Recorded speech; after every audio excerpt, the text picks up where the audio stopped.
Now we will talk of solving linear equations through matrices। और इस method को हम क्या कहते हैं? Martins rule. जैसे हमने डिटर्मिनेंट्स में क्रैमर्स रूल पढ़ा, वैसे ही मैट्रिसेस से जब इक्वेशन सॉल्व करते हैं तो उसे बोलते हैं मार्टिन्स रूल। नाउ हम लोग बात कर चुके हैं कि हमारी इक्वेशंस क्या होती हैं, 2 वेरिएबल में, 3 वेरिएबल में, और फिर इसमें क्या होता था, होमोजीनियस और नॉन होमोजीनियस। इसी तरह 3 वेरिएबल्स में भी होमोजीनियस और नॉन होमोजीनियस। ये हम लोग प्रीवियस लेक्चर्स में समझ चुके, कैसी इक्वेशन को हम होमोजीनियस कहते हैं, कैसे को नॉन होमोजीनियस। नाउ पहला जो हम लोग डिस्कशन करेंगे वो होगा non homogeneous linear equations in 3 variables. पहला केस हम ले रहे हैं non homogeneous linear equations in 3 variables.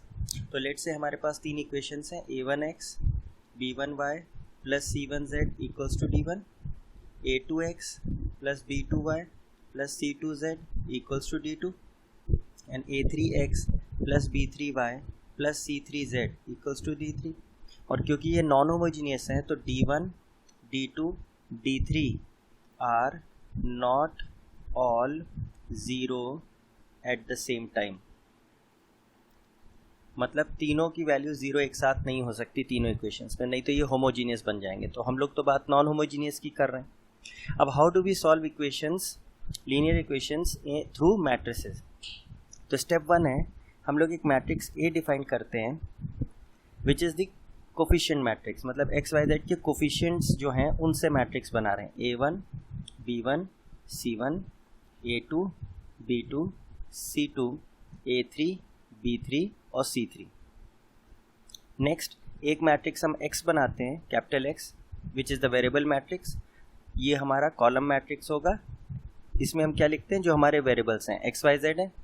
और एक थर्ड मैट्रिक्स हम बनाते हैं इज़ द कांस्टेंट मैट्रिक्स, जिसमें हमारे कांस्टेंट्स होते हैं d1 d2 d3।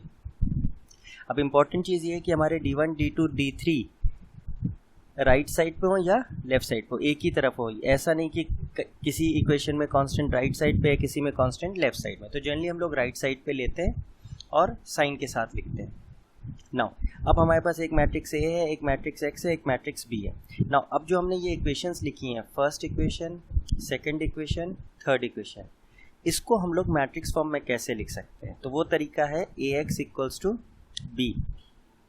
A X equals to B का मतलब क्या हुआ है, a1 a2 a3 b1 b2 b3 c1 c2 c3 into X Y Z equals to d1 d2 d3।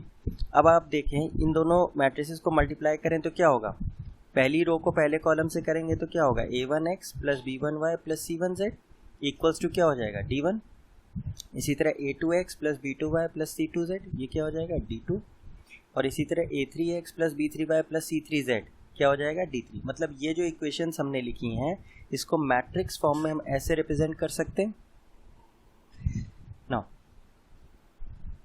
तो कभी भी, अच्छा अगर यही केस हमारा 2 वेरिएबल्स में होगा तो क्या होगा, a1x b1y equals to c1, a2x plus b2y equals to c2। तो हम पहला मैट्रिक्स क्या बना लेंगे, coefficient matrix a1 b1 a2 b2। एक होगा वेरिएबल का मैट्रिक्स, x और y हैं इसमें, और एक मैट्रिक्स b बना लिया कांस्टेंट्स का, c1 c2। तो जो हमने ये इक्वेशन 1 और 2 लिखी है इसको हम कैसे लिख सकते हैं, ax equals to b, that is a1 a2 b1 b2 xy equals to c1 c2। मतलब हम अपनी जितनी भी लीनियर इक्वेशंस हैं उनको हम इस फॉर्म में लिख सकते हैं। तो एक मैट्रिक्स हमें बनाना है कोफिशिएंट का, एक बनाना है वेरिएबल का, उनको मल्टीप्लाई करके इक्वेट कर देंगे कांस्टेंट वाले मैट्रिक्स से। This is how we represent equations through matrices. Now ये तो हमारा स्टेप 1 हुआ कि हम अपनी इक्वेशंस को मैट्रिक्स में कन्वर्ट कैसे करेंगे। नाउ अब हम लोग बात कर चुके हैं कि जब अब 3 वेरिएबल्स की बात होती है, इसका हम लोग पूरा पिछले लेक्चर्स में डिस्कशन कर चुके हैं। 3 वेरिएबल्स में लीनियर इक्वेशन होती है तो क्या रिप्रेजेंट करती है? प्लेन। तो हमने जब सॉल्यूशन की बात की थी तो हमने कहा था कि हमारा सॉल्यूशन यूनिक हो सकता है या नो सॉल्यूशन हो सकता है या इन्फिनिट सॉल्यूशन हो सकता है।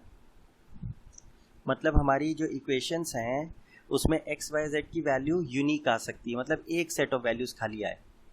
नो सॉल्यूशन मतलब हमको कोई वैल्यू एक्स वाई जेड की एक साथ ना मिले जो तीनों इक्वेशंस को सेटिस्फाई करे, और हमको एक्स वाई जेड की इन्फिनिट वैल्यूज़ मिल सकती हैं जो हमारी इक्वेशंस को साइमल्टेनियसली सेटिस्फाई करें। फर्दर हमने कहा था कि अगर यूनिक सॉल्यूशन या इन्फिनिट सॉल्यूशन मिलता है तो हमारी इक्वेशंस क्या कहलाएंगी? Consistent equations. क्यों? क्योंकि एटलीस्ट हमको एक सॉल्यूशन मिल रहा है। और अगर हमको सॉल्यूशन नहीं मिलता है तो हमारी इक्वेशंस क्या कहलाएंगी? इनकंसिस्टेंट इक्वेशंस, मतलब कोई भी सॉल्यूशन हमको नहीं मिला। नाउ तो स्टेप 1 हमारा हो गया कि हमने अपनी इक्वेशन को किस फॉर्म में लिख लिया? ax equals to B. Now step 2 क्या है? Step 2 is find determinant a, मतलब a1 a2 a3 b1 b2 b3 c1 c2 c3।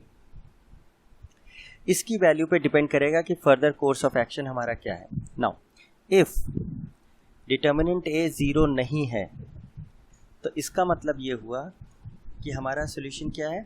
कैसा मिलेगा? यूनिक सॉल्यूशन मिलेगा, यानी एक्स वाई जेड की एक वैल्यूज मिलेंगी। एक्स वाई जेड मतलब एक set of values. Now if determinant a की वैल्यू 0 आई तो क्या होगा? तो हमारे 2 केसेस होंगे, एडजॉइंट a इंटू b निकालेंगे। अगर ये नल मैट्रिक्स आ गया तो हमारा क्या कहलाएगा? Infinite solution. और अगर adjoint a into b null set नहीं आया तो ये होगा नो सॉल्यूशन। हालांकि हम ये थोड़ा सा अवॉइड करते हैं ये वाला मेथड, लेकिन फिर भी मोस्ट ऑफ द टाइम सही आएगा। नाउ ये हमारा मोटस ऑपरेंडी है। अब अगर वैसे देखा जाए तो हमारी इक्वेशन क्या बनी है? Matrix equation ax equals to b।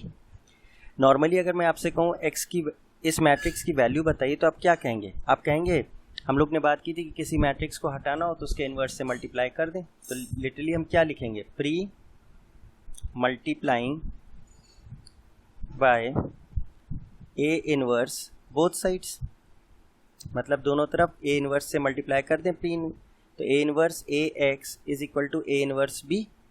Pre क्यों कहा? क्योंकि हमें यहाँ पे मल्टीप्लाई करना है। a के बाद करेंगे तो फिर तो बीच में तो जगह है ही नहीं, वहाँ तो x लिखा है। तो a इनवर्स इंटू a क्या हो गया? i into x is a inverse b, और i इंटू x तो x ही हो गया, तो a इनवर्स b। यानी आज जो मैट्रिक्स हमारा x है उसको निकालने के लिए हम क्या मेथड लगा रहे हैं? इनवर्स का मेथड लगा रहे हैं। लेकिन इनवर्स तो मैं तभी निकाल सकता हूँ जब डिटर्मिनेंट a क्या हो? 0 नहीं हो, तभी a इनवर्स एग्जिस्ट करता है। तो ये वाला जो मेथड है हमारा, ये मेथड हमारा कब लगेगा? जब डिटर्मिनेंट a 0 नहीं है। तो इसका मतलब ये हुआ कि जब आपका डिटर्मिनेंट a 0 नहीं होगा तो आपको कौन सा सॉल्यूशन मिल रहा है? Unique solution. और प्रोसेस आप क्या यूज़ करेंगे? ये वाला प्रोसेस यूज़ करेंगे जिसमें आप a इनवर्स को यूज़ कर सकते हैं। a इनवर्स को यूज़ करके हम x की वैल्यू, जो मैट्रिक्स x है उसकी वैल्यू निकाल लेंगे, and that would be a inverse into b। मतलब जो मैट्रिक्स a है उसका इनवर्स निकाल के मैट्रिक्स b से मल्टीप्लाई कर दें तो x का मैट्रिक्स आ जाएगा। और x में क्या है? एक्स वाई जेड है, तो एक्स वाई जेड की आपको वैल्यूज मिल जाएंगी। तो this method is to be followed when determinant a is not equal to 0, या सिंपली जब यूनिक सॉल्यूशन होगा तो आप ये मेथड से अपना आंसर निकाल सकते हैं। लेकिन अगर डिटर्मिनेंट a 0 है तो फिर आप a इनवर्स तो डज नॉट एग्जिस्ट, ये तो डज नॉट एग्जिस्ट हो गया, तो आप a इनवर्स का कॉन्सेप्ट तो लगा नहीं सकते। इसीलिए हमने कहा कि हम एडजॉइंट a निकालेंगे और उसको b मैट्रिक्स से मल्टीप्लाई करके देखेंगे, क्योंकि a इनवर्स तो निकाल नहीं सकते लेकिन एडजॉइंट a तो निकाल सकते हैं। एडजॉइंट a को b से निकाला और अगर वो नल मैट्रिक्स नहीं आया तो स्ट्रेट अवे हम क्या कहेंगे? No solution. तो इसमें तो आपको कोई काम करना ही नहीं है। लेकिन अगर adjoint a into b null matrix आ गया तो फिर हम क्या कहेंगे? इन्फिनिट सॉल्यूशंस, और फिर हम देखेंगे इसमें आंसर्स हम लोग कैसे निकालते हैं।